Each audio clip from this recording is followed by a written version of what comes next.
وثائق خطيرة وسرية تلك التي تم الإعلان عنها خلال لقاء صحفي عقدته المبادرة الوطنية للدفاع عن كل من المعارضين شكري بالعيد ومحمد البراهمي اللذين اغتيلا قبل أشهر.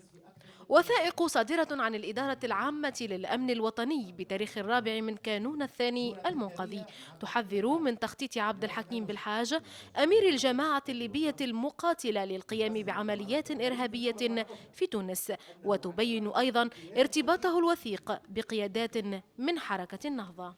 إن وزارة الداخلية كان بإمكانها إحباط عملية اغتيال الشهيد شكري بالعيد أيام قبل تنفيذها، وعلى الأقل تقدير إيقاف منفذي العملية ومن يقف وراءهم في نفس يوم الاغتيال، وهو ما كان سيجنب البلاد وقوع اغتيال سياسي ثاني للشهيد الحاج محمد البراهمي.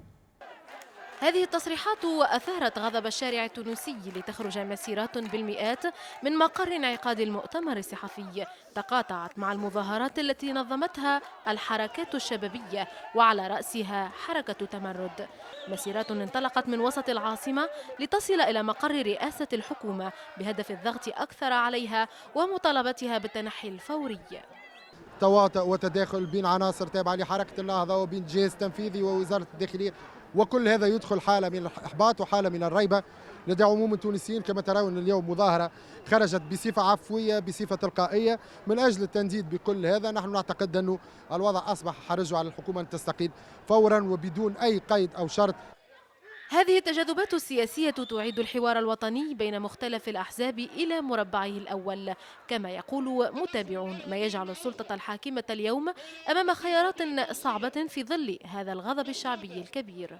الرباعية وكل الأحزاب الوطنية وكل الأحزاب الديمقراطية وقوى المجتمع المدني مفروض أن تقوم بهذا الحوار على الأقل لإقناع أغلبية التونسيين أن الطرف الذي بيده السلطة حاليا وخد حزب النهضة يرفض الحوار ويرفض إنقاذ الوطن، رغم اتفاق كل القوى قلت على ضرورة تخلي هذه الحكومة لأنها فاشلت في جميع المستويات.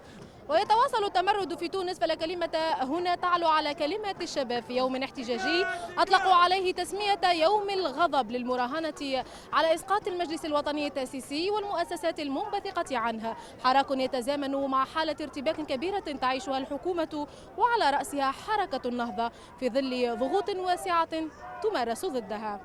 يسرى وناس، قناة الاتجاه، تونس.